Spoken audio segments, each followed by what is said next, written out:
लोग अपने दुख से इतना दुखी नहीं होते जितना पड़ोसी के दुख को देख, सुख को देखकर दुखी रहते हैं। इसलिए ऐसे लोगों से सदैव दूर रहना चाहिए। अच्छा, वो हमारे घर पे आके हमारी बड़ी प्रशंसा करते हैं, महाराज अरे आपका काम तो सब बन गया, भगवान की बड़ी कृपा है, लेकिन अंदर अंदर वो जलते रहते हैं।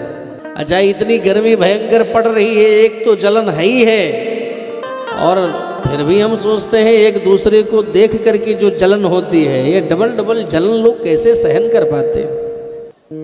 क्या कारण है भाई? इसलिए जलन किसी से नहीं रखना चाहिए। अगर कोई बड़ा आदमी बन रहा है, आगे बढ़ रहा है, तो हमें शुभकामनाएं प्रेषित करना चाहिए कि भाई अगर हमारे नगर में, हमारे गांव में, हमारे घर में अगर कोई बड़ा आदमी बन जाएगा, भले ही वो हमको कुछ ना दे, लेकिन नाम तो हमारा होगा कि उनके भाई हैं, या उनके चाचा हैं, या उनके ताऊ हैं, या उनके दाऊ हैं, ये तो नाम होगा ही। और किसी के देने से अगर हमारा जीवन चलना होगा तो नहीं चलेगा। ये अपेक्षा किसी से करो ही मत। अच्छा, जब जब आप किसी से कोई अपेक्षा करोगे, अगर वो उस अपेक्षा पर खरा नहीं उतरा तो उससे हमको नफरत हो जाएगी। इसलिए जीवन में ये सूत्र अपना करके चलो, हमें अपेक्षा किसी से नहीं करना कि नहीं ये हमारा है, ऐसा बिल्कुल नहीं। ये हमारा बिल्कुल नहीं है। हाँ, हम इसके साथ हैं, लेकिन ये हमारा होगा इसकी कोई गारंटी नहीं। हाँ, अपेक्षा करना है तो हमारे बांके बिहारी प्रभु से करो। हम उनके हैं कि नहीं हैं कोई बात नहीं, लेकिन वो हमारा जरूर है, इसकी गारंटी हम 110% की दे सकते हैं भाई। उनसे अपेक्षा करने के लिए हम बोल सकते हैं, लेकिन सांसारिक व्यक्तियों से अपेक्षा की बात आए तो हम तो राम राम कर लेंगे।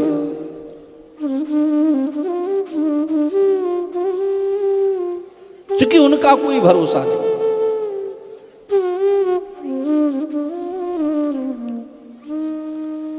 संसार के लोगों से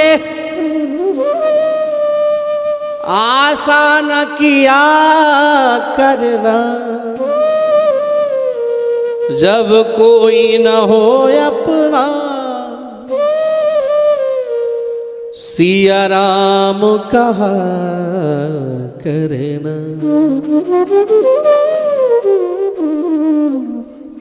इसलिए सांसारिक व्यक्तियों से हमारी कोई अपेक्षा नहीं। अपेक्षा है तो हमारे राम से है, हमारे श्याम से है, लेकिन हम इन पर विश्वास नहीं करते। दुनिया वालों पे हठात विश्वास करते हैं, अरे ये हमारा है, ये बेटा ये हमारा है, ये पत्नी हमारी है। क्या गारंटी कि पत्नी हमारी है? ये बेटा हमारा है, क्या गारंटी कि ये हमारा ही रहेगा, हमारी सारी बात मानेगा? ऐसा है क्या? नहीं, इतने लोग बैठे हैं, क्या सबके बेटा जितने लोग हैं क्या आपके मोड़ा आपकी सारी बात मानते हैं? नहीं मानते। घर में अपने पापा की एक भी बात नहीं मानेंगे आजकल के बच्चे, और बाहर जाकर के मोबाइल पर ऐसे लंबे लंबे स्टेटस लगाएंगे। आहा, क्या गजब का स्टेटस लगाते हैं दुनिया को दिखाने के लिए।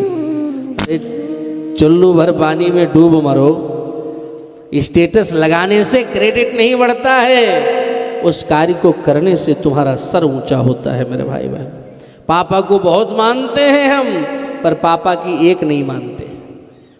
ऐसे मानने से क्या फायदा है? पापा की मानो, बात सारी मान लो पिताजी की, भले ही पापा को ना मानो चलेगा, लेकिन बात तो मानो। केवल स्टेटस लगाने से, मातृ दिवस आया तो वो लंबी लंबी फोटोज माता जी के साथ, मम्मी के साथ लोग पोस्ट करेंगे। आहा, ऐसा लगेगा कि वो जो सबसे बड़े भक्त थे माता पिता के, क्या नाम था उनका, श्रवण कुमार, ऐसा लगेगा उनको भी पीछे छोड़ दिए आजकल के बच्चे। क्या गजब का स्टेटस लगाते हैं।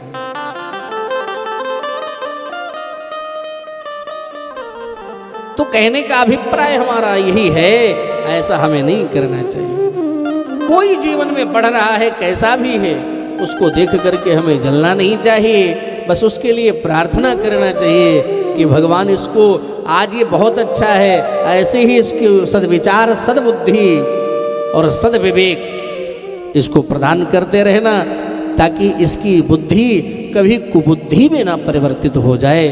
और अगर इसकी बुद्धि कुबुद्धि में परिवर्तित हो जाएगी तो आज जिस मकाम को इसने स्पर्श किया है उस मकाम से अगर गिर गया नीचे तो हमें भी बड़ा कष्ट होगा, क्योंकि कहीं ना कहीं ये हमारा है, हमारे परिवार का है। समाज में बड़ा कमेंट आएगा, बड़ी हंसी होगी।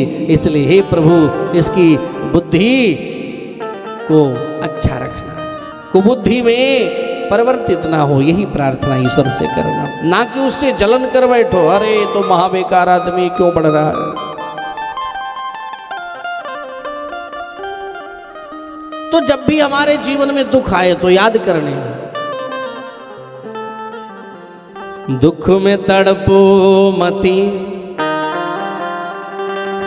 सुख में फूलो मती, प्राण जाए मगर नाम भूलो मत।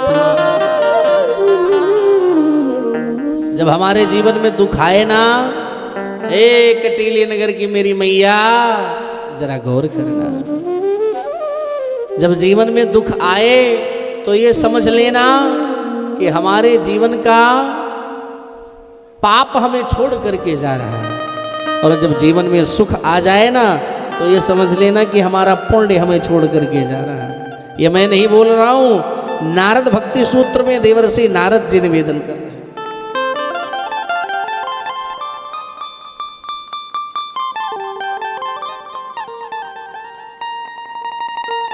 जब जब हमारे जीवन में दुख आए तो समझ लेना हमारा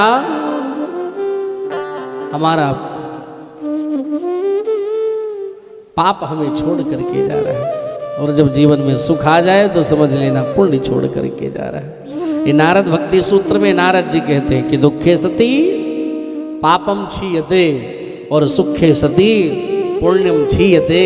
इसलिए जब हमारा पाप समाप्त होगा तो हमारे भी दिन अच्छे आएंगे। इसलिए जब भी दुख आए तो घबराना नहीं चाहिए। और एक बात और बताऊं, अपनी परेशानी कभी अपने घर गांव वालों को बिल्कुल मत बताना। हम कैसी भी परिस्थिति में जी रहे हैं, कभी भी अपने गांव वालों को इस बात को बिल्कुल मत बताना, और ना ही अपने रिश्तेदार को ये बात बताना। काहे को बाद में वो बड़ा अच्छा मजाक बनाते हैं आपका।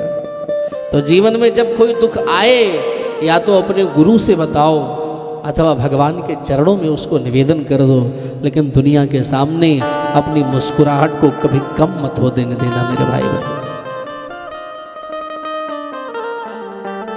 दुख में तड़पो मती, सुख में फूलो मती, प्राण जाए मगर नाम भूलो मती। मुरली वाले को मन में रिझाते चलो, कृष्ण गोविंद गोपाल गाते चलो।